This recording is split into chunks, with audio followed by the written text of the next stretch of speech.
Dan kita akan masuk ke dalam subtema mengenai sanctification, pengudusan.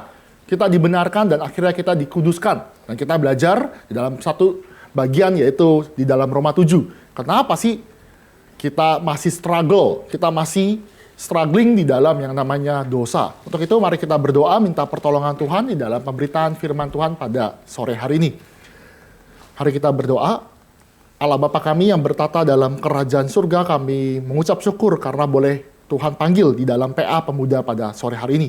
Oleh sebab itu kiranya Tuhan juga boleh berkenan untuk menyatakan isi hatimu. Dan kami pun yang sedang bergumul di dalam dosa, boleh Tuhan kuatkan untuk keluar dari kondisi berdosa kami oleh pertolongan daripada Allah Roh Kudus. Kiranya kami semakin sadar bahwa hidup kami harus semakin lama serupa dengan Kristus. Oleh sebab itu kiranya Tuhan hadir. Kiranya Tuhan membimbing kami, menguatkan kami. Dan firman itu adalah firman yang memurnikan hidup kami. Sehingga kami nantinya akan dipersiapkan bagi kemuliaan nama Tuhan. Berkati hamba-Mu yang akan menyatakan isi hati-Mu. Dan berkatilah kami semua yang mendengarkan dan juga melakukan segala kebenaran firman Tuhan. Di dalam nama Tuhan Yesus, Juru Selamat kami yang hidup, kami sudah berdoa dan kami sungguh mengucap syukur. Amin.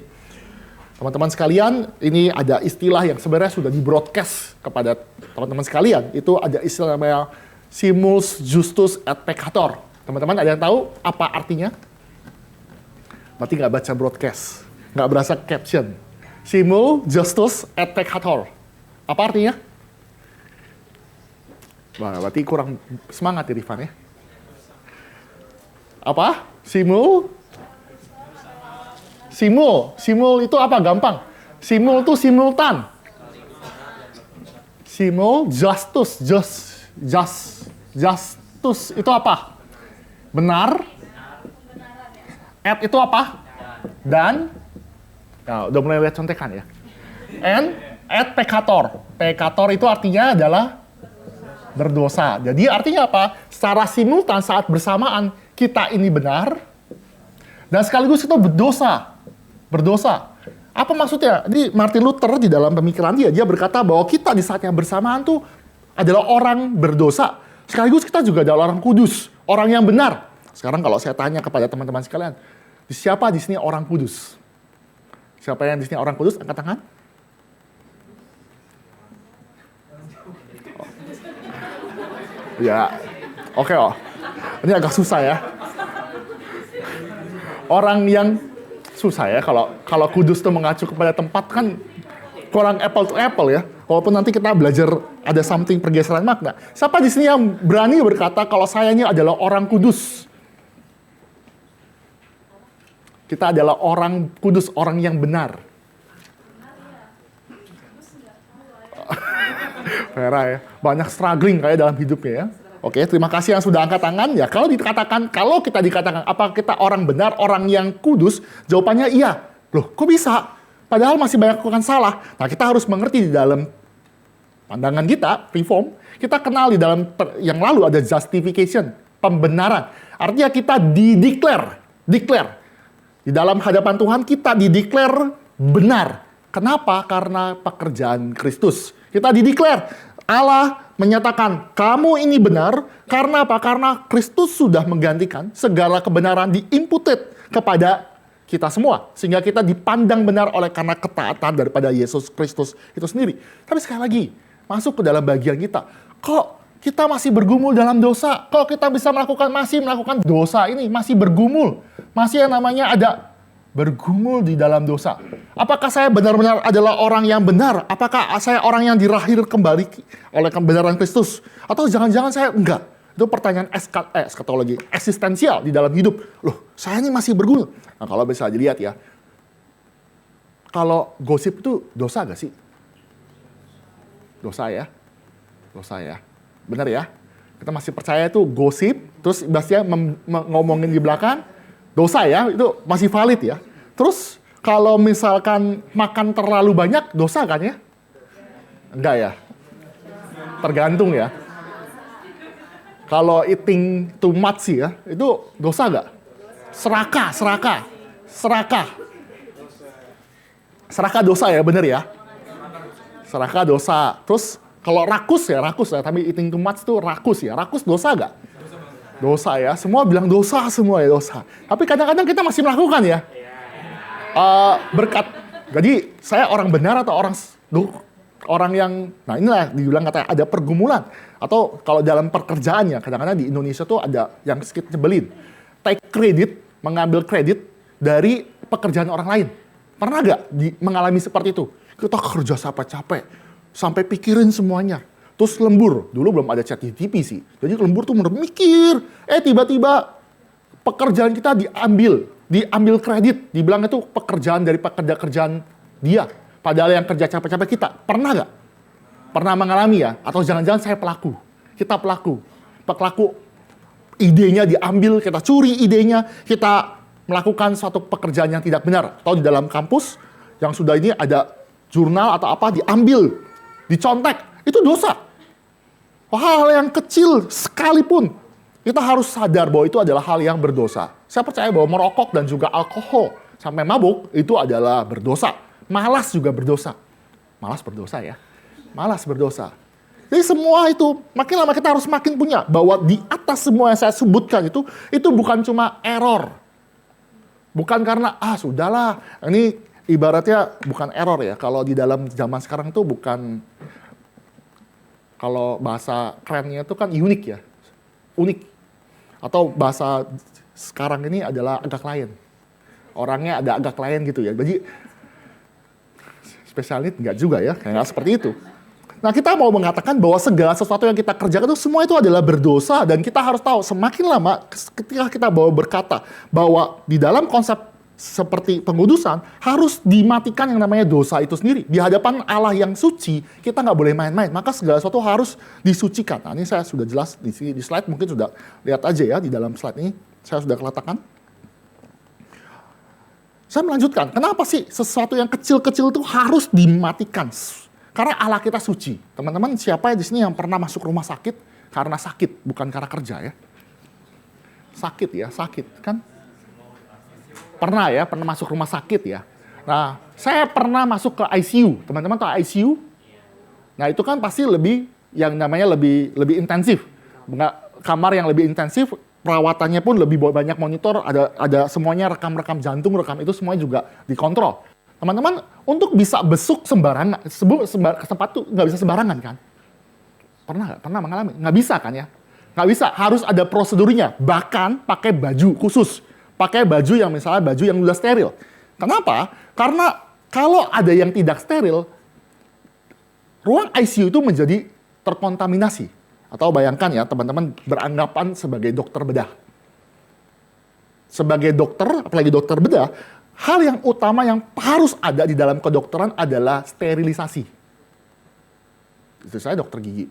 Itu yang paling utama adalah mensterilkan di mana alat-alat medisnya. Tangnya, songketnya. Songket itu apa ya? Saya jadi istilah apa? Ya, bukan OB. Sondet, apalah saya lupa lah, saya nggak ngerti. Pokoknya itu harus steril. Jadi itu harus dia steril. Steril kan, kenapa? Karena itu kan bakteri begitu banyak. Terus, jadi itu ada alat UV, jadi buat sterilisasi. Kenapa? Karena kalau ada bakteri masuk ke situ dan masuk ke darah kita, itu terkontaminasi dan jadi infeksi. Bayangkan ya, seperti itu ya. Jadi harus demikian. Maka, ini pola yang sama ya, analogi yang sama. Di hadapan Tuhan, Tuhan itu suci, steril. Kita nggak bisa yang namanya kita dikatakan noda sedikit atau kita melakukan dosa cuma gosip kok. Cuma yang namanya melakukan kata-kata yang kasar. Itu nggak bisa di hadapan Tuhan.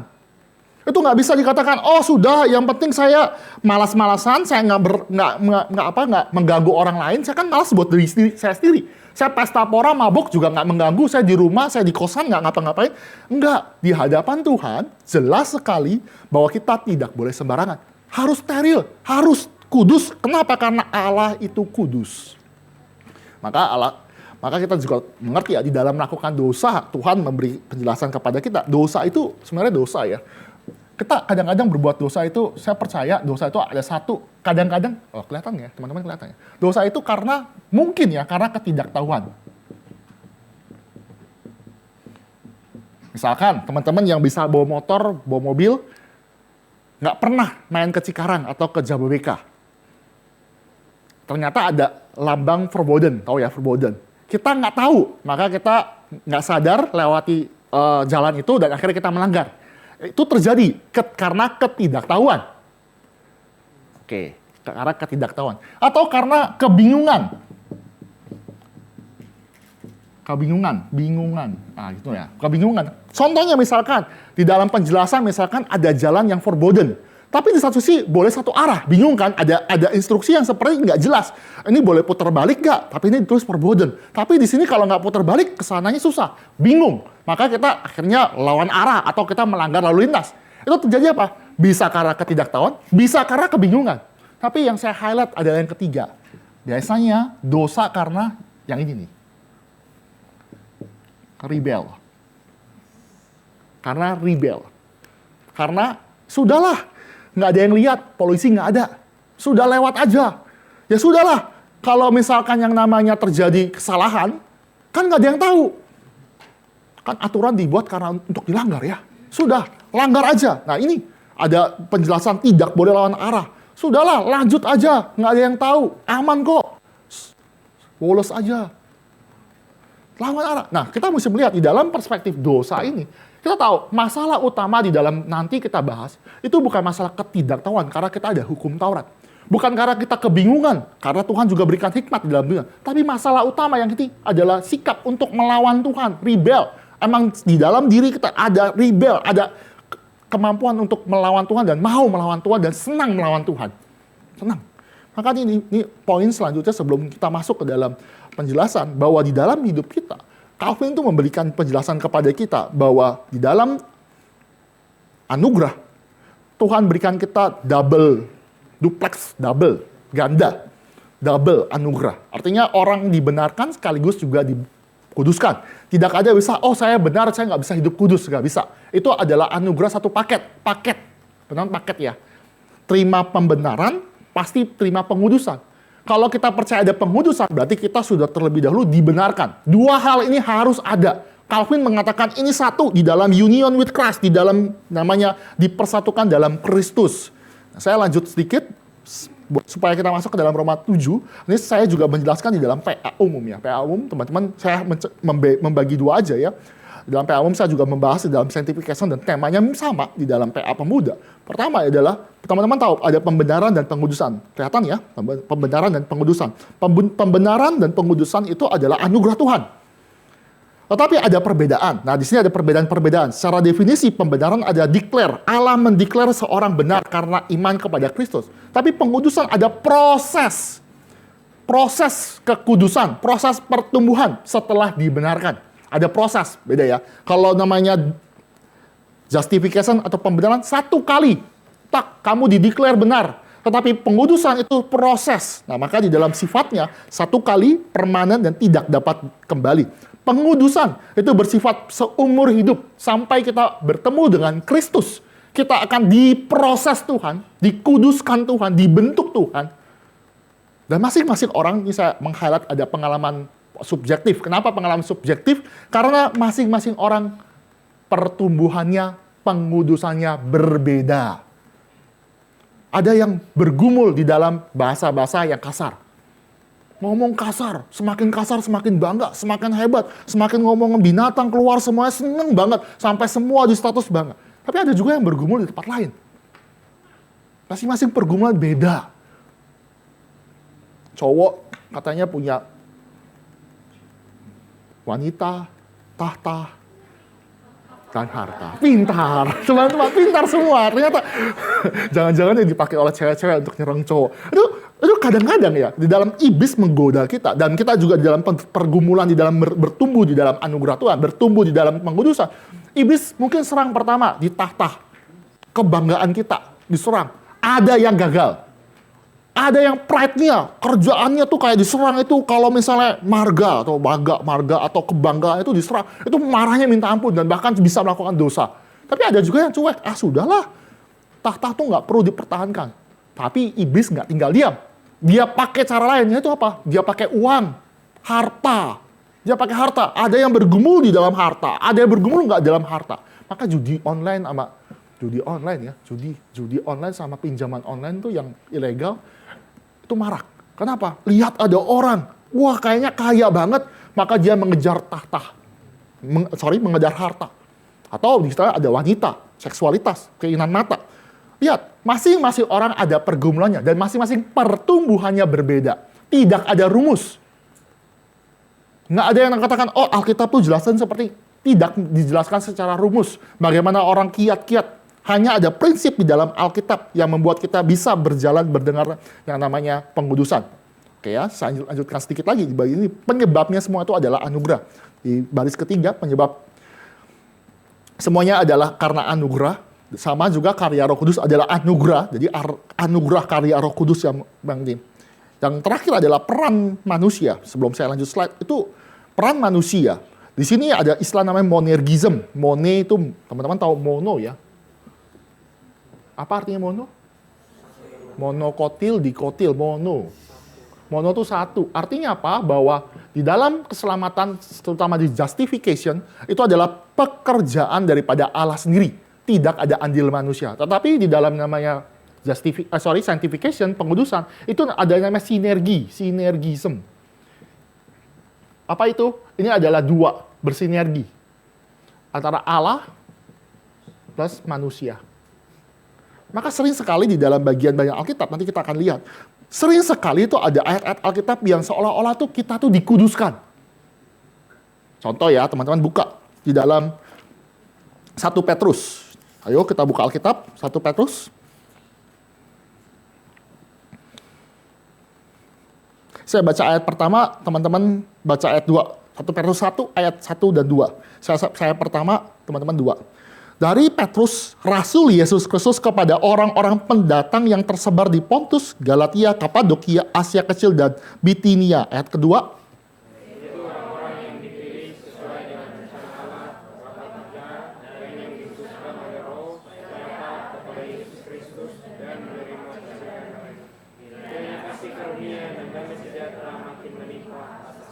Teman-teman perhatikan ayat kedua. Di ayat kedua dikatakan, kamu semua yang terpencar, pendatang, diaspora. Di ayat kedua, dipilih.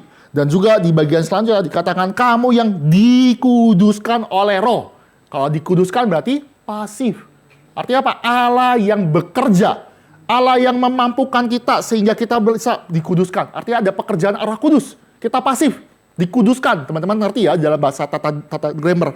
Tetapi di dalam surat yang sama, 1 Petrus pasal pertama juga berbicara kepada kita bagaimana proses kita. Berarti ada tanggung jawab kita, artinya kita menguduskan. Maka kita lihat di dalam ayat 14. Saya 14, teman-teman 15, dan terakhir 16 saya.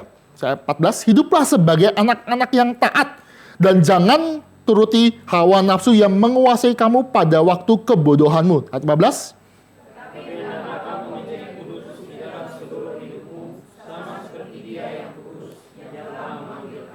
Sebab ada tertulis, kuduslah kamu sebab aku kudus. Teman-teman di ayat 14, 15, terutama 15 dengan jelas bahwa jangan kamu melakukan segala kebodohan. Dan 15, jadilah kudus, menjadi kudus. Artinya ada proses.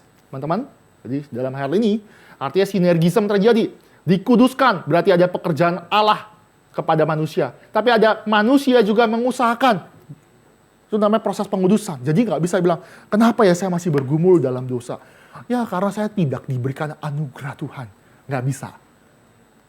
Kita harus minta Tuhan berikan anugerah, tapi juga ada proses secara habitual, secara habit kita lakukan supaya kita tidak jatuh dalam dosa. Oke? Oke, kita nantilah. Lanjut di dalam tabel berikutnya adalah hasilnya pembenaran secara legal. Pengudusan adalah karakter-karakter semakin lama serupa dengan Kristus. Kaitan dengan dosa, pembenaran membuat kita tidak lagi mengalami yang namanya sengat dosa atau maut itu sendiri sudah tidak ada sengatnya lagi. Tapi pengudusan itu makin lama kita semakin peka. Hal-hal kecil kita akan merasa peka. Dulu gosip tuh dulu biasa aja ya. Tapi sekarang ketika saya ceritakan di sini ya, itu dosa, gosip. Kita lama-lama sudah mulai terbiasa dengan konteks yang masalah mulut ya. Masalah mulut, dosa karena mulut, karena lidah, itu harus hati-hati. Oke? Kepekaan itu semakin lama harus semakin terjadi. Dulu misalkan mencontek itu berdosa. Contek itu biasalah kalau zaman kita SD, SMP, SMA. Tapi sekarang memberi contekan itu juga dosa. Membajak satu karya juga itu dosa. Sesuatu, segala hal kita harus tahu, kita harus peka. Peka. Itu adalah proses namanya pengudusan di dalam hidup kita. Oke, teman-teman. Nanti terakhirnya, puncaknya, di bagian terakhir adalah seorang, kalau pembenaran, satu kali terjadi ketika seorang benar-benar beriman atau percaya kepada Kristus, tapi pengudusan itu berakhir sejak nanti kita ketemu dengan Kristus atau nanti glorification bersama dengan Kristus. Oke, ini pengantar bagi kita mengenai justification dan juga sanctification, dan kita masuk ke dalam pembahasan kita di dalam Roma pasal ke-7, bagaimana Paulus menjelaskan kepada kita, kenapa sih masih struggling di dalam yang namanya dosa, kenapa sih ada terjadi pergumulan, dan ini terjadi karena proses pengudusan itu senantiasa sampai akhir, daripada akhir hidup, diproses sampai seumur hidup, maka kita harus mengetahui bahwa ada proses bagaimana kita melepaskan yang lalu. Kita baca mungkin ya, ini lebih gampang kita baca dari 1 sampai 12 dulu aja ya, biar saya bahas langsung ke 2 poin. Teman-teman baca, kita buka Roma pasal ke-7, ayat 1 sampai 12. Saya 1, teman-teman 2, demikian seterusnya sampai 12. Apakah kamu tidak tahu, saudara-saudara, sebab aku berbicara kepada mereka yang mengetahui hukum, bahwa hukum berkuasa atas seseorang selama orang itu hidup. Ayat kedua.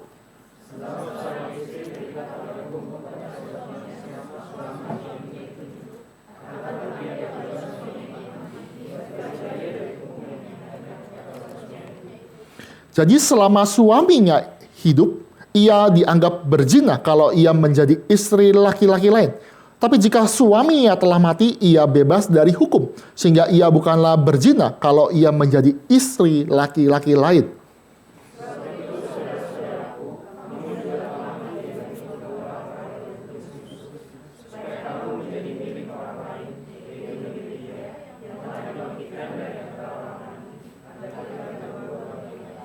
Sebab waktu kita masih hidup di dalam daging, hawa nafsu dosa yang dirangsang oleh hukum Taurat bekerja dalam anggota-anggota tubuh kita agar kita berbuah bagi maut.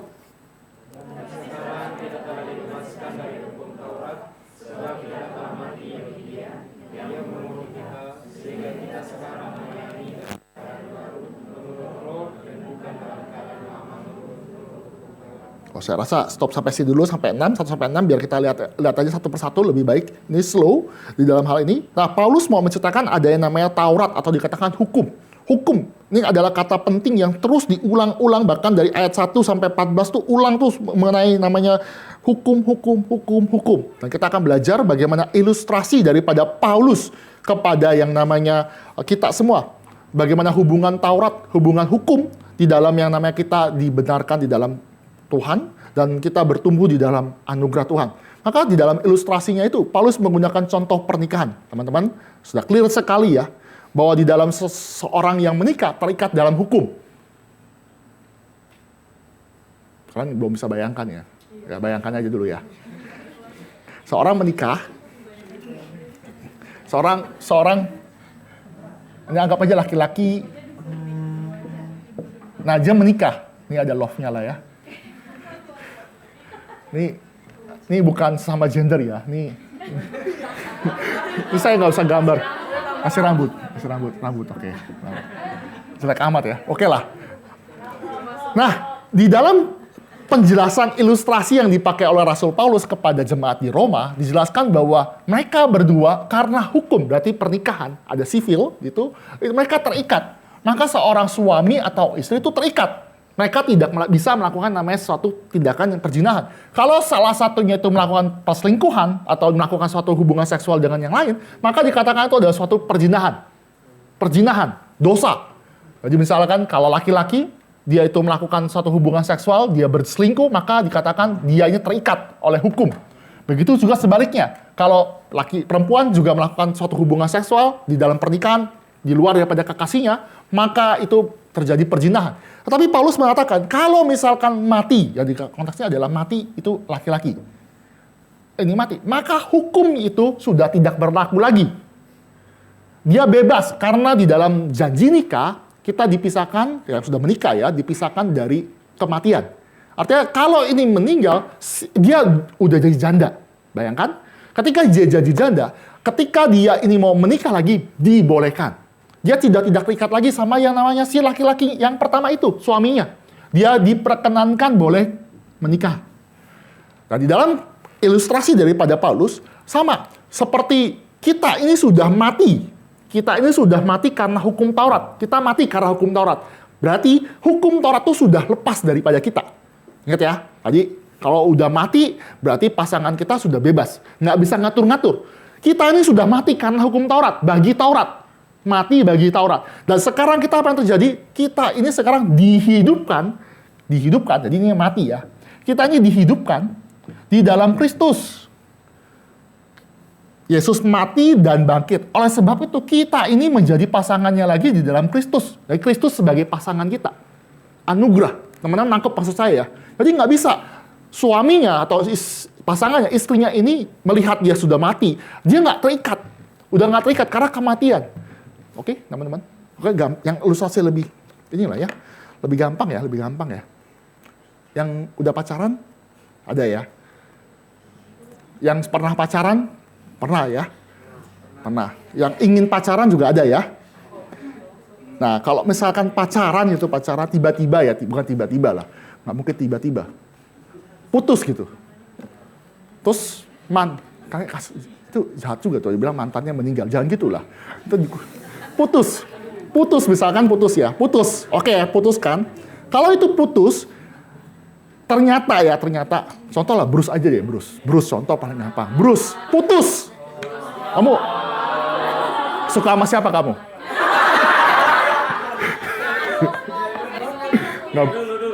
Oh, rahasia ya. Oke.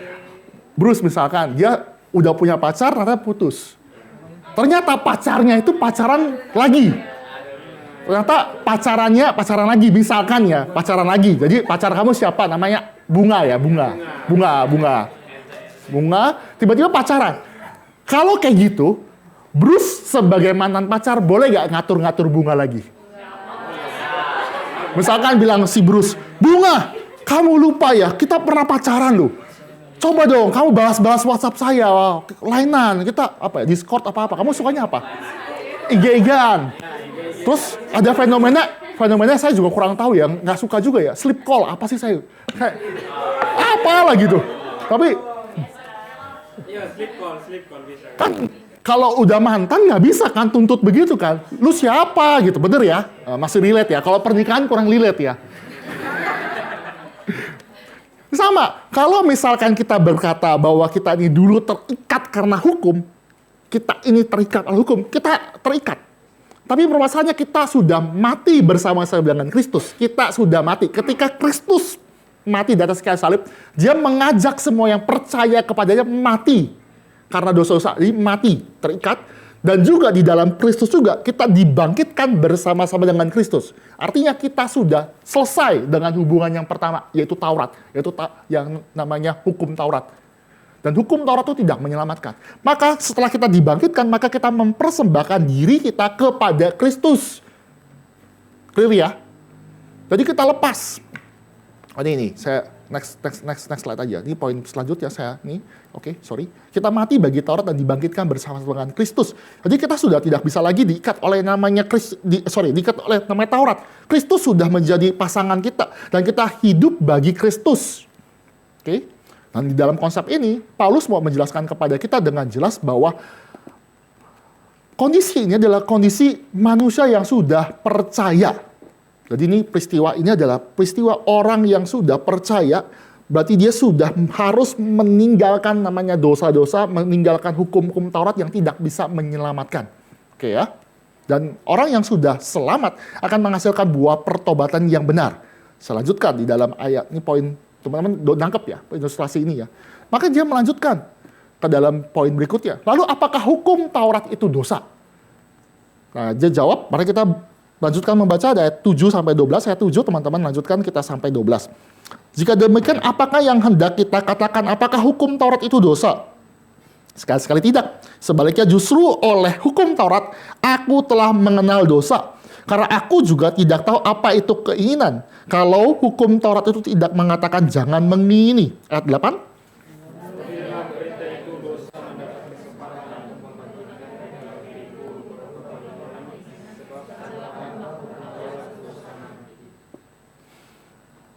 Dahulu aku hidup tanpa hukum Taurat, akan tetapi sesudah datang perintah itu, dosa mulai hidup.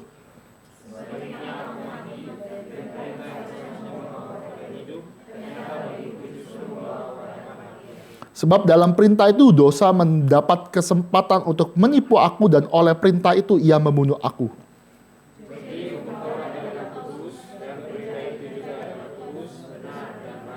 Oke, ini argumentasi apakah hukum Taurat itu kudus? Dosa? Jawabannya enggak. Jawabannya adalah tentu tidak kalau hukum Taurat itu tidaklah berdosa. Taurat itu seperti medical check-up sehingga kita bisa mengetahui kondisi kita. Saya akan elaborasi. Poin kedua adalah Taurat itu diberikan oleh Allah yang suci sehingga Taurat itu tidaklah berdosa. Hukum itu tidak berdosa. Hukum itu suci karena Allah yang berikan. Maka kita mesti melihat di dalam dua argumentasi ini. Contoh ya, teman-teman yang punya sakit gitu ya. Kalau sakit kan ada diagnosis, ada diagnosa kan, ada diagnosanya. Ini biar ada kebayang ya, diagnosa. Biasanya kalau misalkan, nih teman-teman yang mau jadi dokter atau suster, kalau misalkan sakit jantung itu diagnosanya apa? Diagnosanya pakai apa? Pasti cek darah kan? Tuh. EKG betul kan? Kadang-kadang bisa pakai yang namanya MRI, USG, semua bisa kan alat ceknya, bener gak? Kalian nggak pernah sakit jantung, ya sudah, nggak relate kayaknya. Sakit apa ya? Sakit apa yang relate dalam hidup kita? Demam berdarah atau apa ya? Paling gampang jantung sih, jantung atau paru-paru lah, yang berat biar sekalian kelihatan. Kita kan ada tes itunya. Tes itu nggak berdosa kan? Tes itu bagus nggak? Bagus dong. Bagus nggak? Bagus kan? Tetapi kita nggak bisa menyalahkan. Misalkan ternyata kita jantungan, ada diagnosa mengalami penyumbatan darah, membutuhkan jantung, semua komplit lah sakit jantung. Terus kita nggak bisa bilang ini alat ceknya salah kayaknya. Ini alat ceknya tuh yang bikin siapa sih? Nggak masuk akal kan ya? Kan kita bilang mesti terima dengan benar bahwa memang ada something di dalam jantung kita, maka kita mengubah pola hidup, bahkan kita minum obat atau melakukan treatment. Kita nggak bisa salahin, ini gara-gara Taurat nih, ini gara-gara medical check-up nih, gara-gara Tuhan kasih ginian, maka saya mengalami dosa. Enggak. Oke. Makan babi itu di perjanjian baru nggak dosa kan ya? Kebanyakan makan babi jadi berdosa ya. Kebanyakan makan kan rakus ya. Tapi babi itu nggak dosa ya. Babi bukan manusia, bukan binatang berdosa. Enggak kan? Enggak. Ini kita mesti lihat bahwa di dalam konsep yang sama itu, Taurat itu Tuhan berikan kepada kita sehingga kita mengetahui kondisi kita karena Allah tuh berikan kepada kita. Bahkan Paulus menyatakan kepada kita di ayat ke-7 ya, bahwa ada kata jangan mengingini. Nah, ini jangan mengingini. 7 bagian B ya. Taurat itu mengatakan jangan mengingini. Jangan mengingini itu hukum keberapa sih? Keberapa? Siapa yang bilang 9 ya? Keberapa? Ke-10 ya, jangan mengingini. 10, hukum ke-10. Tapi jangan mengingini ini jelas ya itu dosa ya. Benar kan ya, jangan mengingini, kalau mengingini itu pasti dosa ya, betul ya? Betul ya? Kalau misalkan kita lihat Instagram, teman kita ternyata jauh lebih sukses, kita kepingin, itu dosa ya? Iya dong.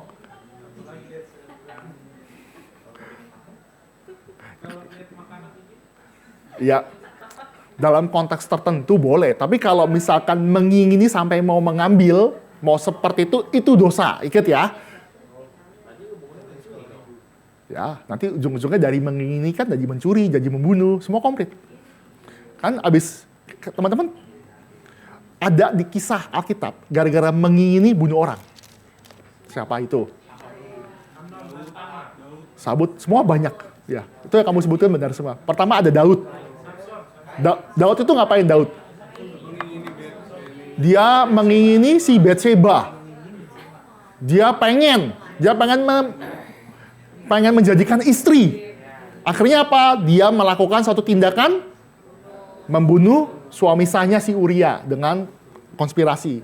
Tadi ada lagi tuh, ada raja yang pengen anggur. Kebun anggur. Ahab, bagus. Ahab itu, dia lihat, si Nabot itu punya pohon anggur, kebun anggur tuh bagus banget. Dia ingini. Akhirnya dia apa? Dia konsultasi sama Isabel. Isabel akhirnya melakukan suatu konspirasi, dia bikin yang namanya saksi dusta, akhirnya si Nabot itu dibunuh. Oke? Jadi ada. Jadi mengingini itu adalah hal yang sebenarnya dosa zaman sekarang tuh mengingini. Mengingini pacarnya ganteng ya, baik gitu. Cuma ada di Instagram doang. Setelah di luar Instagram, belum tentu bener. Kalau jelek tuh relatif ya. Ya relatif lah ya. Dulu ada seperti itu, dia mengingini. Jadi artinya apa? Bahwa di dalam Taurat itu, di Taurat itu berkatakan bahwa jangan mengingini, tapi justru kata jangan mengingini, Alkitab mencatatkan kepada kita banyak orang yang mengingini. Jangan mengingini. Lama-lama abis ini pulang ini lihat Instagram lagi, pengen.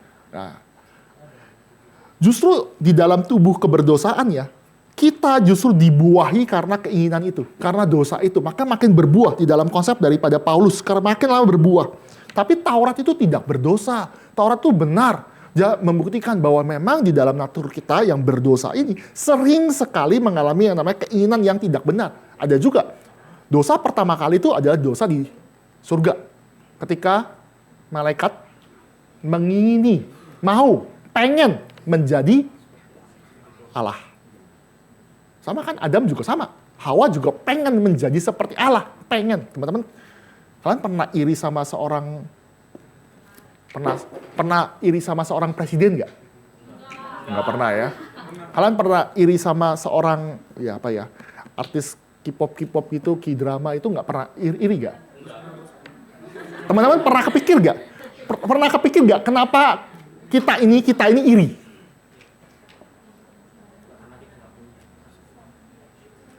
Kita kan bukan presiden. Kamu pernah iri sama presiden nggak?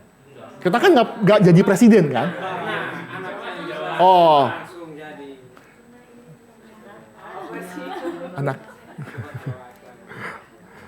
Intinya di dalam iri itu. Kenapa kita bisa iri? Kita nggak pernah iri kepada orang yang tidak mungkin kita raih. Karena rasa pasti bisa mendapatkan sebenarnya. Iya betul. Di dalam namanya iri itu terjadi karena kita punya kelayakan bisa dapatkan itu. Nah, kita nggak pernah iri orang yang di atas kita dalam 5, 4, 6, 7 level. Nggak mungkin. Karena udah nggak mungkin, nggak kekejar. Nah, tapi kenapa kita iri? Ih, kok Bruce ya? Udah muka begitu, dapat pacar.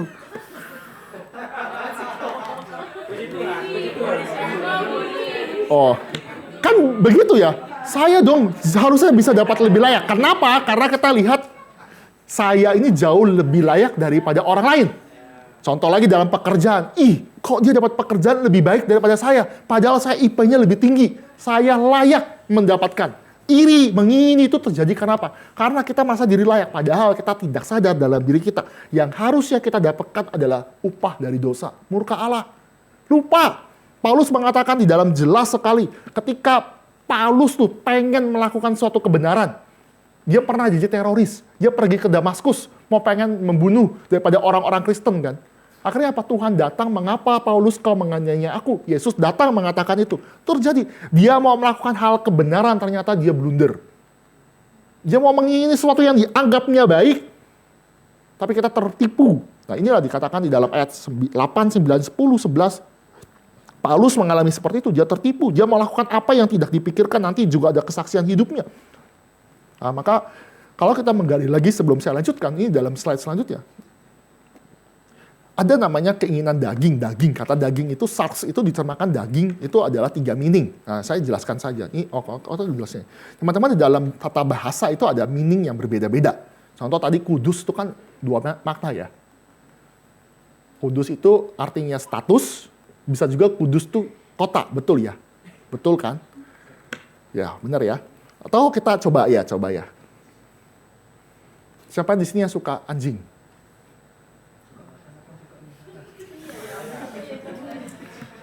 Suka anjing, cinta anjing ada 2 ya.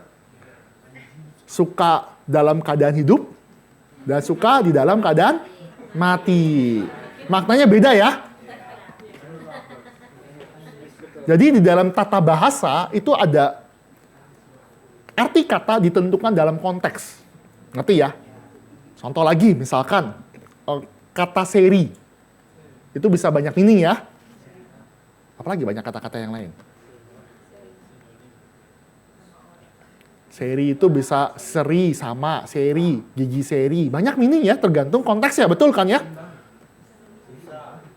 Oke, di dalam itu. Jadi di dalam konteks kita baca firman Tuhan, kata daging, sars itu daging, tidak bisa dikatakan di dalam konteks, kita mesti lihat di dalam konteks yang berbeda-beda. Nah, dalam Paulus itu menjelaskan ada 3 ya. Terutama di dalam surat-surat Paulus, bahwa sars itu bisa mengatakan sinful nature. Kita yang corrupted, yang ada di dalam orang tidak percaya. Kedua adalah keberadaan dosa yang masih ada di dalam diri orang percaya. Artinya apa? Kalau yang pertama itu bedanya, itu adalah orang yang tidak percaya, maka dia punya keinginan dan memang senang untuk melakukan dosa. Tapi yang kedua itu pembedanya apa? Masih ada sisa-sisa di dalam diri orang percaya untuk melakukan atau keinginan daging itu masih ada. Itu yang namanya proses pengudusan. Tetapi di dalam konsep, di dalam Paulus juga ada yang ketiga. Itu daging itu bisa mengacu kepada keturunan jasmania. Artinya daging. Jasmania, artinya secara fisik. Kamunya adalah keturunan daging daripada Kain. Misalkan, berarti mengacu kepada keturunan secara jasmania. Teman-teman ngerti maksud saya ya, kata-kata itu. Tapi walaupun dijelaskan demikian hukum Taurat, dijelaskan dengan konsep daging seperti ini, saya mau bukan menutup, sebelum saya lanjut ke slide terakhir, poin terakhir, bahwa Paulus mengatakan hukum Taurat itu tidak memberikan kita jalan keluar daripada kondisi kita. Tidak memberikan namanya keselamatan. Kalian sama ya tadi ya, kayak jantung rusak, jantung bermasalah. Cek di dalam EKG, di dalam yang namanya diagnostik, kita nggak bisa kan bilang, oh sudah, biar EKG saja menyembuhkan. Nggak bisa kan?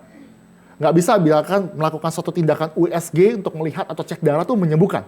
Nggak bisa kan? Semakin teman-teman cek jantung dan terus lakukan namanya cek darah itu nggak menyembuhkan, betul kan? Melakukan suatu tindakan diagnosa tidak menyelamatkan, setuju kan? Nah, tapi banyak orang yang melakukan demikian. Melakukan hukum Taurat seolah-olah mendapatkan keselamatan. Maka Pak Tong ya pernah melakukan suatu ilustrasi yang baik. Kita berada dalam Taurat dan Taurat itu tidak menyelamatkan. Maka kita butuh yang lain. Namanya dikatakan ada dokter Injil. Injil itu mesti ada. Orang didiagnosa berdosa. Maka solusinya bukan Taurat, karena itu cuma diagnosa kita berdosa. Solusinya adalah Injil. Artinya kalau kita sakit, maka solusinya apalah? Kalau sakit jantung, kita bisa konsultasi ke dokter, kita konsultasi kepada internis, kita juga bisa minum obat, kita bisa melakukan terapi. Kan kalau kemoterapi, kalau misalkan di dalam kondisi kanker. Artinya apa? Di dalam hal ini, solusi daripada keselamatan kita bukan kembali lagi ke Taurat. Karena kita sudah lepas, tapi kita melihat ke dalam yang namanya anugerah Tuhan. Oke ya? Contoh, kalau sakit masih relate gak? Masih relate ya? Kalau yang mau direlatin lagi kan, ngaku kalau pacaran atau punya hubungan, tahu salah belum tentu memperbaiki relasi kan? Oh udahlah, lebih nggak relate kayaknya. Kalau pasangan, kadang-kadang cowok tuh, kamu tahu gak sih salahnya apa? Nah, biasanya cowok tuh nggak peka. Kamu tahu gak sih salah apa? Padahal apa ya? Saya nggak tahu. Akhirnya dikasih tahu kan, dikasih tahu kamu salahnya misalkan nggak chat atau nggak telepon atau kamu ninggalin saya ketika pergi nggak jemput atau apapun bisa. Tahu cowoknya ngaku salah pun nggak membuat relasi itu baik, bener kan? Biasanya cowok-cowok harus pikir kreatif. Cowok-cowok ya tolong ya pikir minimal modal lah ya. Bunga, coklat. Elda mau ya?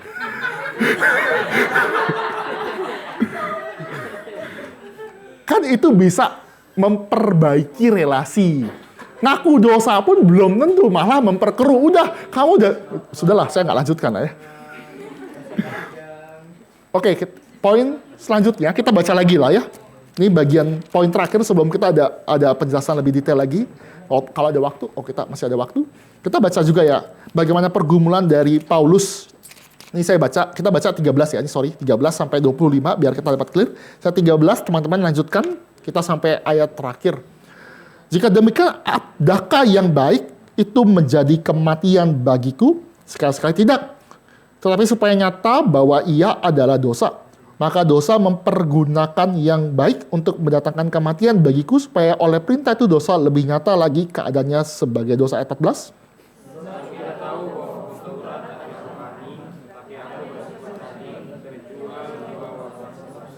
Sebab apa yang aku, ini mengacu kepada Paulus, sebab apa yang aku perbuat, aku tidak tahu. Karena bukan apa yang aku kehendaki yang aku perbuat, tetapi apa yang aku benci itulah yang aku perbuat.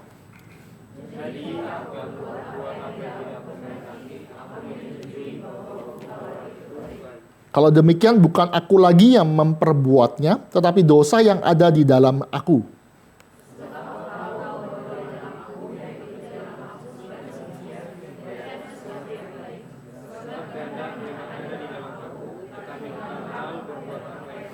Sebab bukan apa yang aku kehendaki, yaitu yang baik yang aku perbuat, melainkan apa yang tidak aku kehendaki, yaitu yang jahat yang aku perbuat.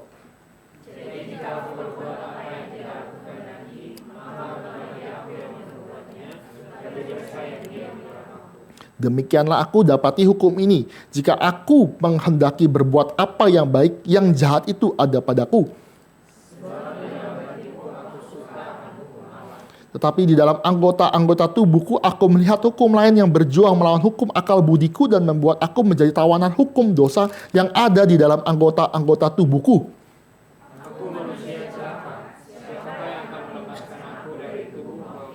Syukur kepada Allah oleh Yesus Kristus Tuhan kita. Terakhir 26.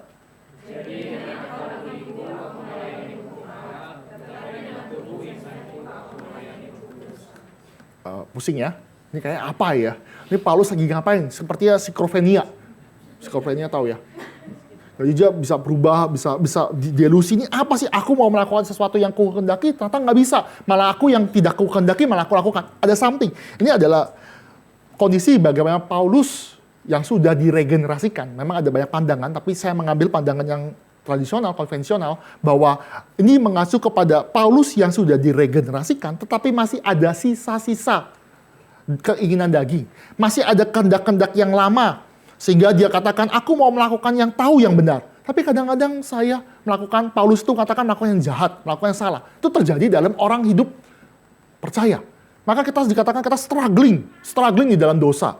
Kan, kok emang ada ya seperti itu? Teman-teman pernah gak ya? Kita lihat dunia ini penuh dengan kekacauan. Hidup tuh gak teratur. Dunia tuh gak teratur, berharangan. Ini banyak yang lawan arah. Tetapi kita kan pikir begitu ya. Tetapi ternyata hidup kita kontradiksi juga. Ternyata di kosan kita hidupnya juga berantakan. Kadang-kadang begitu ya. Kita berharap, wah ini harus teratur. Mesti begini, polisi mesti jaga sini, semua aparat. Tapi di rumah kita ya cuci piring nggak mau.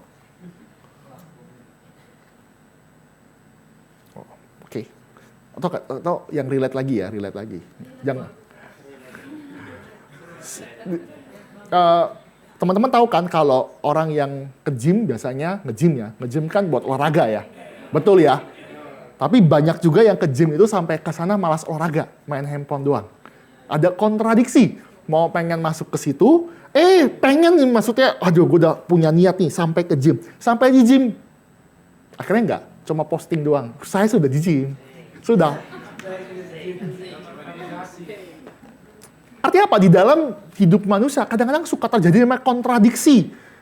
Dan di dalam kontradiksi yang terjadi ini Paulus mau menjelaskan kepada kita pergumulan dia, yaitu ketika kita sudah diregenerasikan, pergumulan itu nyata. Masih ada diri kita yang lama, masih melakukan. Nah ini kalau teman-teman lihat di dalam slide itu ada flesh itu daging dan spirit itu daripada yang namanya roh. Itu terjadi, sering terjadi. Wah sepertinya tergejolak di dalam hati setiap orang percaya. Tetapi kita tahu bahwa kekudusan itu adalah panggilan kita taat. Maka di dalam kekudusan itu kita harus mau dan kita harus sadar bahwa Tuhan tuh datang ke dalam hidup kita. Roh Kudus itu tinggal dalam hidup kita dan dia mengubah setiap dimensi hidup kita. Struggling ada. Tapi struggling itu nantinya akan membuat kita seluruh dimensi hidup kita, baik bibir, perkataan, semua tingkah laku, itu akan dipersembahkan bagi Tuhan kudus. Jadi saya percaya juga ya, dalam teologi reform dan gereja reform Injil, gereja Geri, percaya bahwa baptis itu tidak perlu sampai baptis selam. Karena cukup dengan air percik Banyak gereja yang mungkin di luar tradisi reform mengatakan bahwa itu kenapa kamu suka melakukan kejahatan? Karena kamu kena airnya cuma di otak doang. Kurang sampai kaki. Mulut kamu suka berkata-kata jahat, itu karena kena kurang air, airnya kurang banyak. Kenapa kamu suka, apa ya, kalau tangan apa? Suka pukul. Suka apa lagi? Suka, apalah. Suka mencuri, suka, banyak ya. Kalian bisa tebuskan nggak? Kaki, suka melawan itu. Kenapa? Karena kurang dipercik, perlu ditenggelamkan. Di dalam yang namanya kolam berenang yang, kalau perlu sampai bermenit-menit tenggelam. Saya percaya enggak. Saya percaya tuh enggak gitu. Bahwa pekerjaan Roh Kudus itu melahir barukan seluruh, bukan tanda seperti yang percikan itu. Nanti kalau misalkan dikatakan kenapa masih udah dibaptis selam, masih melakukan dosa, bisa juga argumentasinya gini. Mau tau enggak argumentasinya apa? Katakan, kenapa kamu masih sering berdosa padahal sudah baptis selam? Karena kamu diselamnya di kolam renang. Coba ke Sungai Yordan. Terus ujung, nggak bisa lah ya, kita nggak percaya. Ketika seorang sudah mengaku percaya dan benar-benar yang namanya mengalami kelahiran baru, ada pergumulan. Dan kita memberikan ruang pergumulan, tetapi ruang pergumulan itu lama-lama kita harus tahu, tujuan kita lama semakin kudus, dan Tuhan mau mengubah seluruh hidup kita, seluruh dimensi hidup kita. Ini ada istilah yang baik ya, kayak Tuhan itu mau merobohkan rumah kita. Di dalam hidup kita, Tuhan tuh masuk dan dia merobohkan hidup kita. Kalau kemarin PA umum, lalu itu kan ada perjalanan di Emmaus. Yesus itu kan, teman-teman tahu ya Emmaus ya? Kan Emmaus ada dua orang yang tidak kenal Yesus di tengah jalan, tapi Yesus tuh ada. Yesus tuh ada di tengah-tengah perjalanan menuju Emmaus. Dua murid ini nggak sadar. Dia lihat Yesus tapi tidak kenal. Banyak ya. Baca Alkitab, tapi nggak percaya Alkitab. Belum disentuh. Maka Tuhan jelaskan firman Tuhan, begitu-begitu semua. Akhirnya mereka tiba sampai di dalam Emmaus, masuk ke rumah. Nah kan ini kan, lihat ya, di dalam narasi Lukas itu, bahwa Yesus itu kan dianggap seorang asing, stranger. Bercakap-cakap, ih kamu masa nggak tahu sih? Iya saya nggak tahu, akan diceritakan sih. Kleopas ceritakan semua kisah daripada yang baru-baru terjadi. Mereka percaya bahwa ada nabi, yaitu Yesus itu, yang melakukan suatu perbuatan yang ajaib tapi dibunuh. Singkat cerita seperti itu. Tapi ketika sampai di rumah dari Kleopas sampai ke dalam Emmaus, Yesus tuh masuk dan dia pecah-pecahkan roti. Kalian bingung nggak? Nggak bingung ya? Pecah-pecahkan roti, itu adalah harusnya kan, itu kan stranger, orang asing. Kok dia malah pecah-pecahkan roti, dia malah menyambut si Kleopas dan temennya itu. Sebenarnya pacar itu istrinya. Kok bisa menyambut seperti gitu? Kan ada aneh ya, teman-teman kalau ngajak orang stranger datang ke kosan atau ke rumah kalian, nggak mungkin kan tiba-tiba, ayo masuk kita makan, terus dia yang menjamu kita. Nggak mungkin kan? Nggak pernah ya? Nggak pernah kan ya? Pasti kita, ih apa nih SKSD banget, SKSD tahu ya? So kenal, so deket ya. Itu kan SKSD. Tapi di dalam narasi firman Tuhan, ketika Yesus datang di dalam hidup kita, hidup di dalam setiap orang pribadi yang mengalami pergumulan, dan Tuhan mau lahir barukan dan menguduskan orang tersebut, Yesus tuh datang bukan sebagai orang yang di luar, tetapi dia lahir, dia datang masuk ke dalam ruang utama kita. Bahkan dia menguasai seluruh hidup kita. Dia jadi Tuhan atas hidup kita. Tangkap ya? Jadi dia akan merombak semuanya. Dia bukan lagi stranger dalam hidup kita, tetapi dia Tuhan di dalam hidup kita. Maka seperti gambaran rumah itu dirobohkan. Rumah-rumah yang mungkin pas Yesus masuk, Roh Kudus itu masuk dalam hidup kita. Roh Kudus itu besar. Mungkin rumah kita sempit, hati kita sempit, kita nggak mau melakukan pelayanan, kita nggak melakukan apa. Roh Kudus itu bukan diam, tapi dia robohkan segala sesuatu hingga dia merenovasi, bahkan membuat ulang rumah. Sehingga kemuliaan Kristus tertampak di dalam tubuh kita, di dalam pekerjaan kita, di dalam kesaksian hidup kita. Nangkap teman-teman, dalam hal ini, kekudusan, dia mengubah, dan prosesnya itu adalah proses yang seumur hidup. Nah ini poin ketiga, struggle Paulus, nanti di bagian terakhir, lifetime, tidak ada kata wisuda, sudah. Struggling, transformasi, terus bergumul, terus yang namanya mengalami pergumulan dalam hidup. Teman-teman kita mesti mengerti ya, kerohanian kita diukur bukan dari umur. Kedewasaan kerohanian kita bukan diukur dari umur. Tapi bagaimana kita meresponi setiap pergumulan yang terjadi, bagaimana Kristus makin dipermuliakan dalam hal-hal yang details, peka. Kalau teman-teman lihat ya, misalkan ada orang ya, makanya saya berharap teman-teman yang ikut PA, yang ikut ini bisa ikut pelayanan dengan baik. Dan ini bukan cuma mengisi, tapi juga bisa memberi diri. Teman-teman kalau misalkan ada orang yang kerdil stunting tahu ya, kerdil.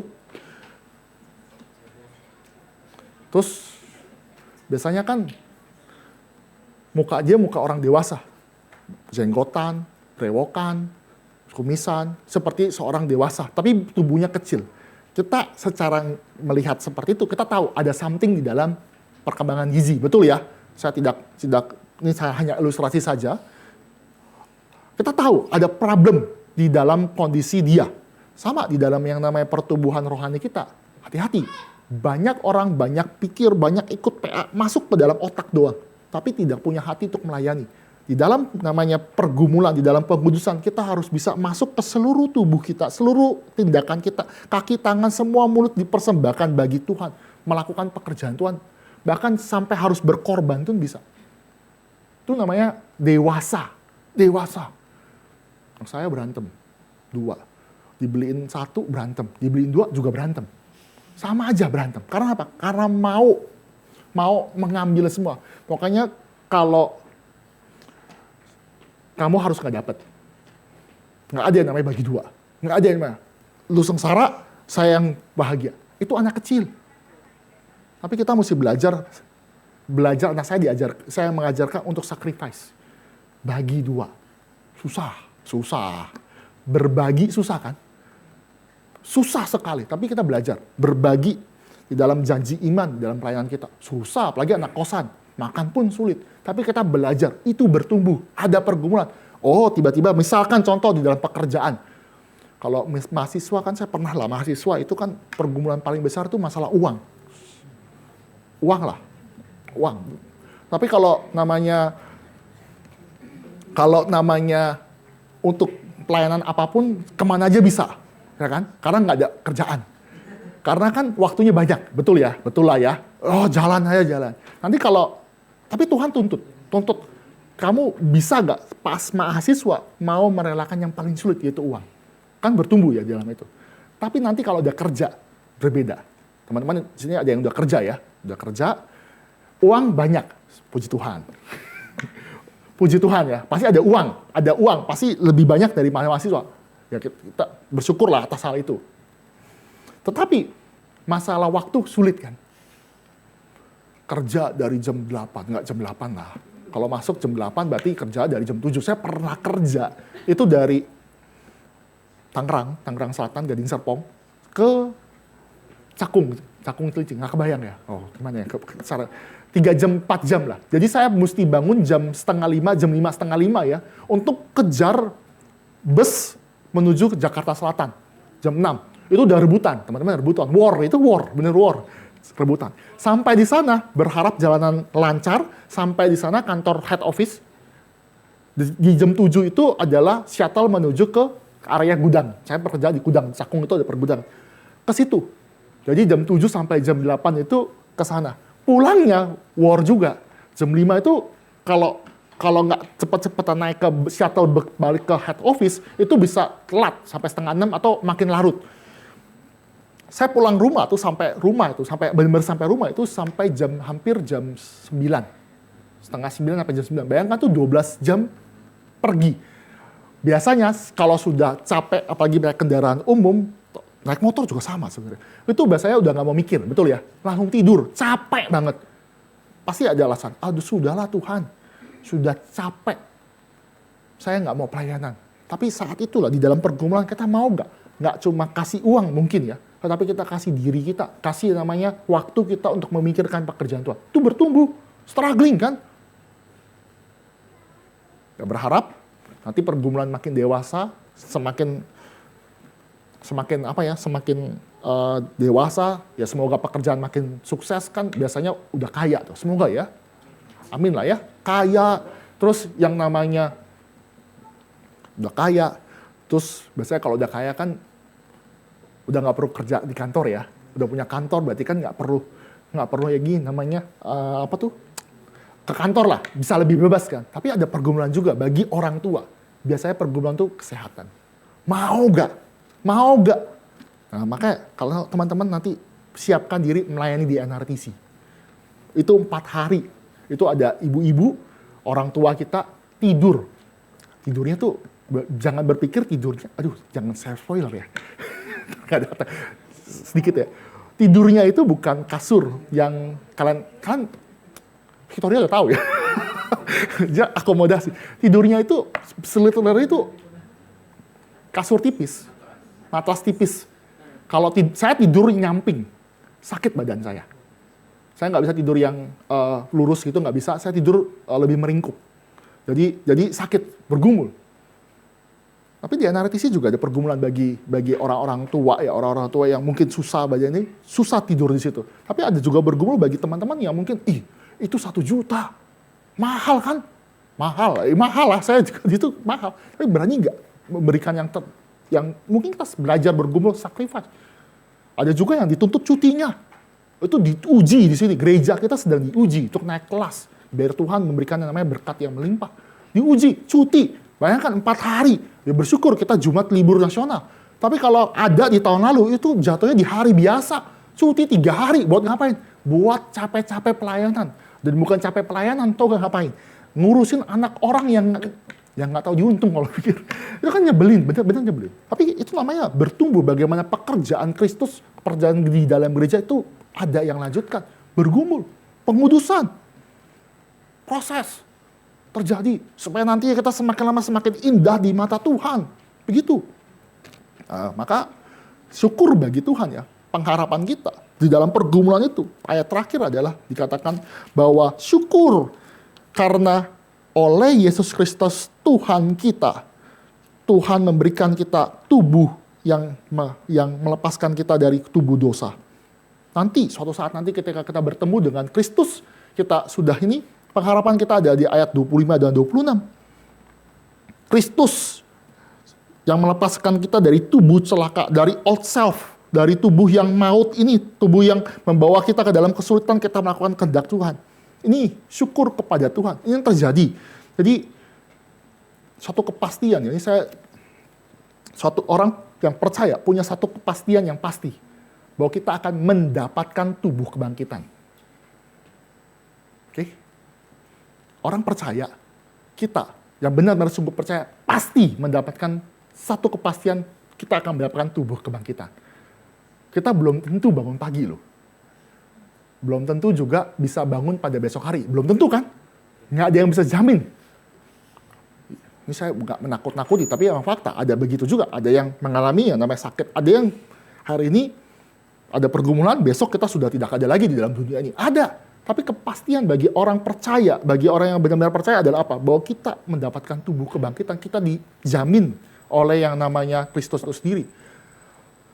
Ini namanya pengudusan. Maka ini kita lihat ini beberapa view ya. Kita berharap di dalam view, ini saya bawa juga di dalam PA. Ini kita menolak progresif yang di dalam progressive sanctification versi Wesleyan. Teman-teman semoga bisa lihat di dalam bagian ini. Ini mungkin saya pakai pen saja ya. Ini bisa dipakai buat pen. Teman-teman, ini lihat ya. Ini kan kita sudah dibenarkan Kristus, tetapi ini pandangan yang salah yang kita tolak. Ini adalah di Metodis. Teman-teman Wesleyan, itu kita ada yang namanya pergumulannya itu naik turun, tentu nggak tuntas. Kenapa?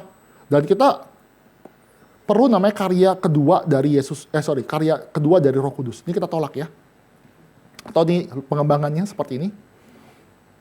Orang itu menjadi orang spiritual seperti ini. Ada second blessing teman-teman. Second blessing dari Wesleyan, ini perkembangan.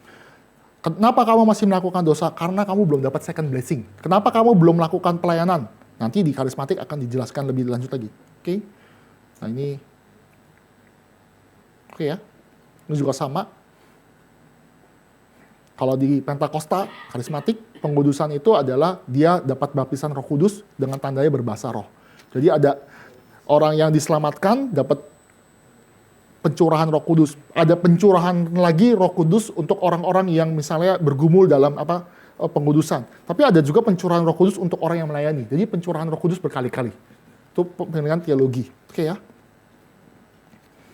Jadi kalau di Wesleyan itu ada first blessing. First blessing itu apa? Keselamatan. Second blessing itu kita menjadi higher, naik level. Jadi kita bisa melakukan kehendak Allah. Kenapa? Karena kita dapat blessing kedua. Tapi di Pentakosta tuh tambah lagi. Ada blessing ketiga, yaitu bisa melayani dengan benar. Jadi ya ada perkembangan. Tentu kita tolak karena kita tahu tadi yang saya katakan duplex gratia, tahu ya, justification sama sanctification sudah kita terima sekaligus. Jadi nggak ada yang bilang, nah makanya nih, pandangan yang benar, teman-teman bisa lihat dalam slide saja, reform view of progressive sanctification, teman-teman bisa lihat, setelah kita mendapatkan keselamatan dalam Kristus, sudah. Kita akan terus bergumul dan cenderungnya naik. Jadi teman-teman, boleh Mas bagi slide-nya? Nah, teman-teman bisa begini ya. Jadi nggak ada second blessing, nggak ada ini. Sekali kita percaya Kristus dan benar-benar beriman, kita akan mengalami secara gradually ya. Semakin lama semakin serupa dengan Kristus sampai kita bertemu dengan Kristus. Oke?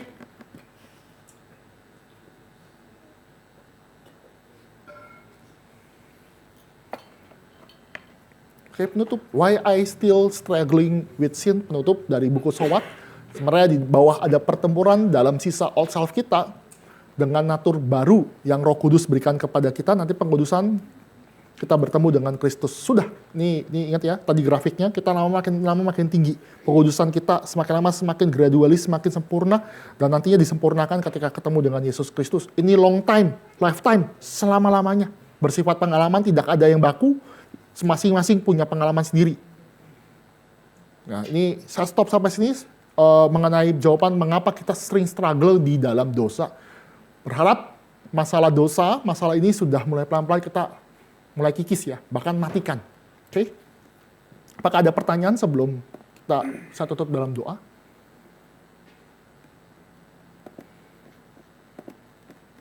Ada pertanyaan kah? Ada yang mau didiskusikan?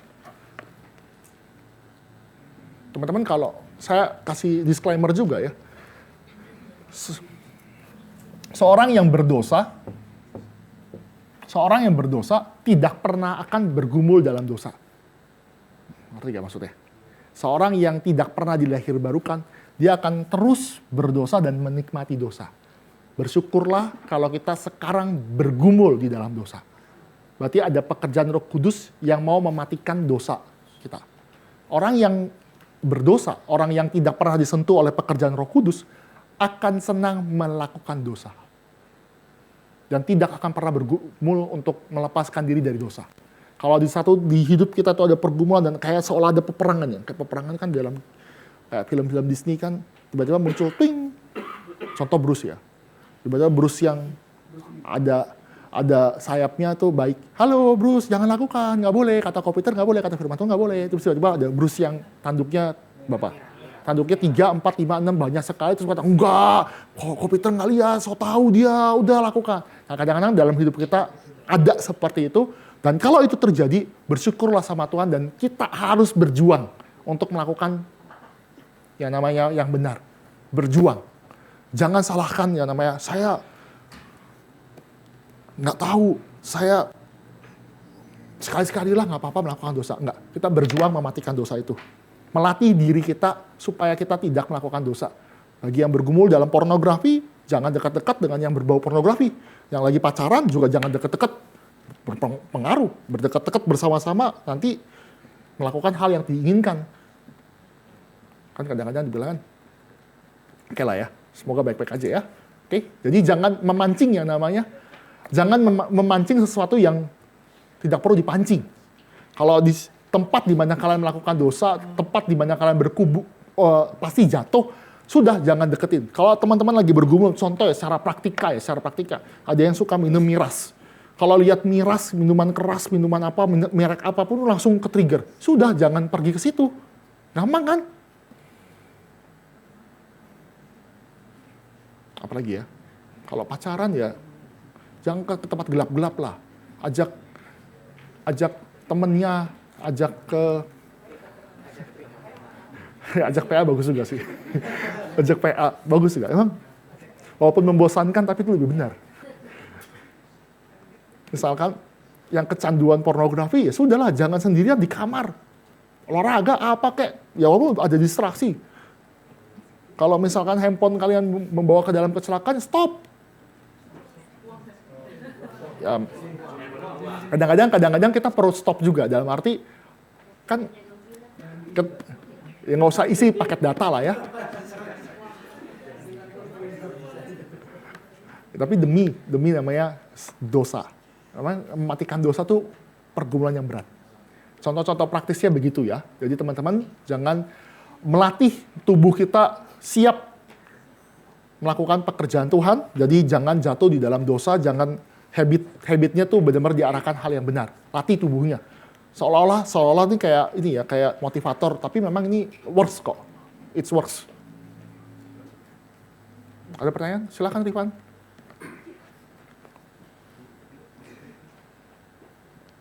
Kalau misalkan bergumul dalam pembicaraan kotor-kotor, ini ya sudah jangan nongkrong sama teman-teman yang melakukan gitu. Kalau bergumul dalam merokok, ya udah jangan merokok, jangan kumpul-kumpul sama orang merokok. Udah. Gimana?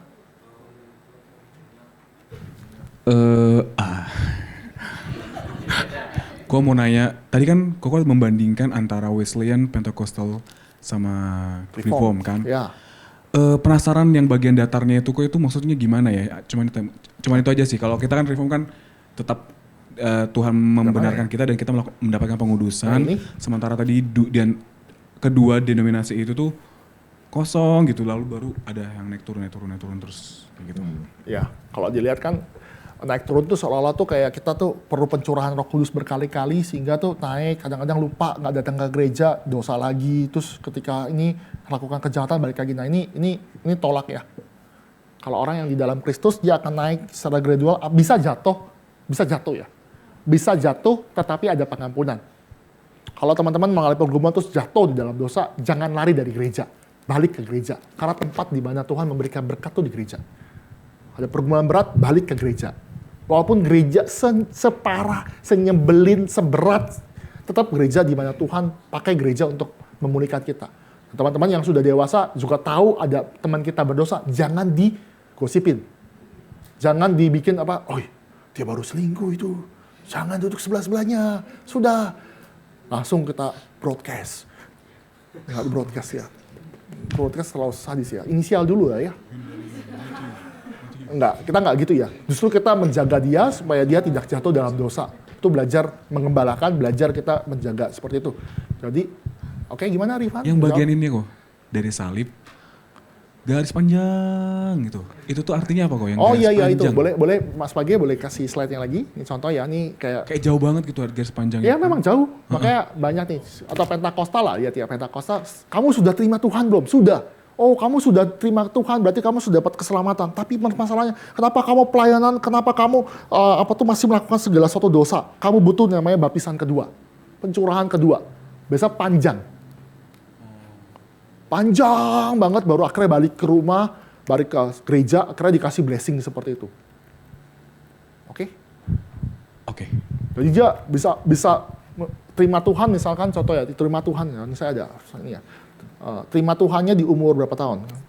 Rifan terima Tuhan, menerima Yesus sebagai Tuhan dan Juru Selamat, misalkan umur 6 tahun lah. Hebat kan. Jalan-jalan gini kan terima Tuhan. Rifan kemana-mana terus nih. Jalan-jalan, main kemana, nggak ini. Akhirnya baru terima bener-bener conversion ya. Ada struggling di dalam kayak Paulus itu. Akhirnya dia ingat dulu pernah terima calling. Dulu tuh pernah percaya firman Tuhan, terus hidupnya begini-begini aja, akhirnya nangis. Nah, akhirnya nih nama terima second blessing. Biasanya di umur bisa berapa? Umur berapa ya? 24 lah. 21, kata 21. Panjang pergumulannya, oke? Pergumulannya panjang, tapi Pentakosta juga nambahkan lagi second, third blessing. Kalau kamu melayani dengan baik, perlu pencurahan Roh Kudus lagi, seperti itu. Oke? Saya juga tidak mendalami secara tuntas karismatik, tapi polanya kadang-kadang teman-teman dari KKR kan ada ya, pencurahan Roh Kudus dalam konteks-konteks tertentu. Okay? Jadi pandangannya lebih kalau reform itu dari dia waktu sudah dipilih Tuhan, dari sejak kecil itu bukan sejak kecil, sejak menerima Kristus sebagai Tuhan dan Juru Selamat. Itu tuh ada fluktuatif gitu, sementara kalau yang mereka itu mengalami kekosongan aja lah ya. Iya, betul. Contoh Bagi mereka pergumulan seperti itu adalah pergumulan yang kosong gitu kayak. bukan kosong, dia tetap bergumul. Tapi datar. Nggak datar. Coba Mas Pagi boleh yang di slide-nya, yang di Reform View. Nah, di Reform View itu ketika dia pertama kali terima Yesus, misalkan Rifan lagi ya, Rifan terima Yesus 6 tahun. Dan di 6 tahun itu dia akan bergumul untuk dewasa. Mulai belajar sekolah minggu, belajar di dalam remaja, walaupun nggak ada teman-teman remaja yang ikut, tiba-tiba tetap datang PA remaja hari Sabtu yang menyebalkan itu, yang bikin orang sebel. Tetap gitu progres, kalau lama-lama cinta Tuhan, nah itu progres. Progres lama kok tumbuh. Kadang-kadang kita ngeliat, kok teman-teman kalau gini, kalau kan ada tradisi kumpul keluarga gak ya? Saya kan ada Chinese Imlek kan ya. Teman-teman ada lah tradisi, atau anggap aja kalian punya tradisi seperti itu. Kadang-kadang kan ada, misalkan saya pernah skip ketemu sepupu saya atau ketemu ponakan saya, itu ketemu keponakan saya tuh berapa tahun lalu, dia segini nih tingginya misalkan ya. 3 tahun kemudian tingginya udah segini sama saya. Bilang, cepat banget tumbuhnya. Kok kayaknya keren banget. Kenapa saya bilang begitu? Karena saya jarang lihat. Tetapi kalau orang tua, dia bilang, enggak biasa aja, segini-segini aja ya, bertumbuh kayak biasa aja. Nah, perspektifnya beda. Saya percaya kalau kita bersama-sama bergumul bersama di dalam gereja sama-sama tuh, pertumbuhan tuh kayak seolah tuh lambat, tapi kalau bagi orang luar yang lihat dari jarang-jarang, lihat ada perubahan yang signifikan. Seperti Rifan. Jadi pergumulan. Contoh ya, sebenarnya saya pernah coba juga di PA Wanitas, contoh klasik lah, nyontek itu dosa ya. Nyontek dosa kan? Nyontek dosa, tapi sudah terima Tuhan. Nggak boleh nyontek lagi. Nggak boleh yang namanya melakukan plagiatisme. Akhirnya apa yang terjadi? Tobat kan? Oke, belajar sungguh-sungguh. Tapi namanya anak Tuhan, sudah percaya Tuhan kan, kadang-kadang kan saking banyaknya pelayanan, apalagi di GRI Cikarang kan banyak pelayanan ya, nggak belajar. Nggak belajar kan? Ketika nggak belajar gitu, doa sama Tuhan. Tuhan ini gimana nih? Akhirnya apa? Ketika ujian besoknya atau ulangan besoknya, terpaksa nyontek. Kan terpaksa ya Tuhan mengertilah. Aku kemarin itu pelayanan buat kamu. Sekarang nggak apa-apa ya sekali-sekali nyontek. Ada kan pergumulan seperti itu? Adalah. Terus tiba-tiba nyontek. Ketika nyontek tuh nyesel.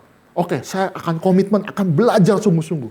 Karena belajar sungguh-sungguh, pergumulan datang lagi. Orang itu yang terima Tuhan tidak akan jatuh di lubang yang sama. Dia nggak akan berkubang di dalam dosa yang sama. Dia sudah tuntas nyontek dosa, tapi dia ada pergumulan lagi. Akhirnya dia pernah melakukan pelayanan, terus dia dosa. Oke, sekarang kalau saya pelayanan, saya akan belajar sungguh-sungguh dan saya harus bisa. Tapi pergumulan juga ada lagi. Ketika sudah ujian belajar, punya ambisi, pengen dapat 100. 1 nomor lagi nih saya nggak bisa. Doa sama Tuhan, Tuhan, saya mau jadi kesaksian bagi teman-teman saya. Tetap pelayanan sekaligus nilai bagus. Kan keren ya? Keren. Terus tiba-tiba selesai doa, amin. Teman kita, kan biasa ya teman kita suka mencobai kita juga. Tiba-tiba dia lagi tidur-tiduran, ketiup angin. Pas nomor 10 yang kita pengen tahu jawabannya, jatuh pas di depan kita. Tuhan, puji Tuhan. Tuhan menjawab menjawab doa kita. Akhirnya dia lihat, saya nggak nyontek ya, Tuhan kasih loh. Terus baca. Bruce kayak senang ya. Tapi akhirnya karena yang namanya progressive sanctification sadar, gak bisa begitu. Tuh jangan-jangan tuh ujian. Iblis tuh tiup angin. Padahal di ruang kelas gak ada angin. Datang, tiba-tiba tuh iblis mencoba. Akhirnya sadar kan. Ingat ya, prinsipnya tidak jatuh di lubang yang sama. Akhirnya apa yang terjadi? Sudah bergumul. Karena belajar sungguh-sungguh mau memuliakan Tuhan, keren sekali. Ujian, nilainya bagus, sempurna bagus. Kan kalau orang bagus, nilainya bagus, biasanya dideketin banyak orang-orang yang pengen nyontek ya. Enggak ya, kalau tiba-tiba lagi kerjaan baik-baik, di belakang kita ya tendang, woi Bruce, nomor 3. Langsung bilang, apa sih nomor 3? Terus sebelah kita ada senior kita. Saya di Trisakti sih, senioritas tuh ada, woi, langsung didongel, cepat, nomor ini. Nah, Bruce mikir, sudahlah, kalau nggak nyontek kan nggak apa-apa. Saya kasih contekan kan nggak masalah. Kan saya nggak berdosa. Nah, dia kasih contekan. Tapi, sekali lagi, Roh Kudus mengingat, kepekaan tuh meningkat. Sama aja ya. Kalau saya memberikan contekan, sama saja saya melakukan orang itu jatuh dalam dosa. Saya juga andil di dalam dosa orang tersebut. maka mulai sekarang kita progres pengudusan. Oke, ngerti ya? Ini contoh sederhana. Terapkanlah di dalam pergumulan kalian, di dalam pornografi, di dalam gosip, di dalam ini. Gosip jatuh di dalam hal ini. Sudah, memang ada pengampunan, tapi jangan berkubang di dalam dosa yang sama. Move on. Pindah, progresif naik ke atas. Oke, teman-teman, ilustrasi. Ada pertanyaan lagi? Silakan Rian, mau tanya apa? Tes, oke.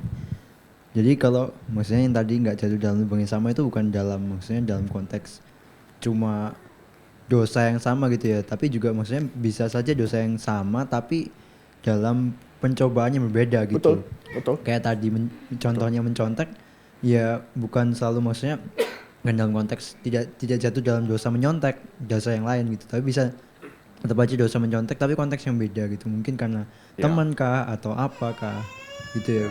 Betul. Nggak berkubang di dalam masalah itu. Akhirnya kita akan bisa selesai di masalah mencontek. Contoh juga pornografi ya. Cowok lihat cewek pakai baju seksi. Ya, kalau orang yang masih bergumul, masih dalam dosa, salah sendiri ceweknya pakai baju seksi, kita liatin. Ya kita nggak gitu dong. Ya kalau ada kayak gitu ya sudahlah. Jangan liatin dong, jangan berkubang, jangan dipelototin. Enggak lah, kita lepas. Dan juga jangan cari-cari ke tempat-tempat yang aneh-aneh gitu ya. Maksudnya dalam konteks kita, iblis tuh selalu mencoba kita jatuh. Dia pakai banyak celah-celah sehingga kita jatuh. Jangan beri kesempatan. Oke? Mungkin pergumulannya, memang gini ya, iblis tahu kita pergumulannya misalnya tadi ya saya bilang ada, cowok-cowok tuh tahta, wanita, harta, semua itu ada. Kalau yang masalah judi online ya, judi, masalah uang itu bergumul. Stop judi, tapi mencuri. Kan juga bergumul dalam sama ya, mengenai uang. Seksualitas juga sama. Saya bingung juga, nggak kebayang contoh seksualitas, karena emang nggak ada pergumulan. Kalau masalah uang kan mungkin bergumul paling gampang ya. Uang, lihat teman kita jago lebih hebat daripada kita. Akhirnya kita melakukan suatu gaya hidup yang nggak bener. Teman kita punya iPhone 16. Wih, kita beli, kita lawan. Saya mau beli iPhone 17, langsung ke Singapura. Nggak gitu kan? Tapi bukan berarti nggak beli iPhone, bukan berarti beli iPhone dosa ya. Nggak ke arah sana ya. Saya nggak anti juga, reform tuh nggak anti yang namanya kita menikmati dunia yang Tuhan berikan kepada kita. Harus balance ya. Jadi jangan sok-sok menyangkal diri terus tiba-tiba semuanya pakai Nokia semua. Ntar diundang si Rifan bikin konten nggak ada yang baca. Jangan ya, nggak ekstrim, jangan ya se-ekstrim itu. Oke? Ada pertanyaan lagi? Terakhir? Teman-teman sekalian, kita mesti mengerti ya. Kadang-kadang teman-teman perlu juga komunitas untuk bertumbuh bersama. KTB, joinlah KTB. Kenapa kadang-kadang ada orang yang malu di dalam pergumulan tuh, kok ada yang introvert, ada yang extrovert. Ada yang introvert lagi bergumul masalah misalnya keuangan. Dia bergumul, tiba-tiba ada extrovert, teman kita extrovert tanya ke pemimpin kelompok, atau ke saya, atau ke hamba Tuhan, atau siapapun itu, tanya, gara-gara sharing itu, jawaban itu menjadi jawaban pergumulan si introvert itu. Pakailah. Teman-teman yang sudah ini, masuklah di dalam growing group, bagi teman-teman di PU, teman-teman pemuda ada KTB, masuklah ke dalam situ. Nanti bisa bertumbuh, saling mendoakan, saling menjaga, kalian itu gereja seperti itu. Kita tutup dalam doa ya, mari kita tundukkan kepala, mari kita berdoa. Allah Bapa kami yang bertata dalam kerajaan surga, kami mengucap syukur sekali lagi, kami boleh belajar satu surat yang Tuhan percayakan kepada jemaat di Roma, mana Paulus menuliskan adanya pengudusan di dalam diri orang-orang percaya. Oleh sebab itu kiranya Allah Roh Kudus yang diam di dalam hati kami terus menguatkan kami, pimpin kami dalam pergumulan kami masing-masing untuk melepaskan daripada pergumulan itu sehingga kami adalah orang-orang yang sudah terbebaskan. Tapi kiranya Tuhan juga tolong kami ingatkan kembali jika kami digoda, terjatuh. Biarlah kami boleh senantiasa diproses Tuhan sehingga kudus di mata Engkau. Tuhan yang tahu isi hati kami. Oleh sebab itu kiranya Tuhan pelihara kami, pimpin dan kuatkan. Dan kiranya Tuhan boleh memberkati kami yang juga sudah menang di dalam percobaan. Sehingga boleh menguatkan sesama kami yang bergumul dalam dosa. Tuhan pimpin dan berkati. Di dalam nama Tuhan Yesus kami berdoa. Amin.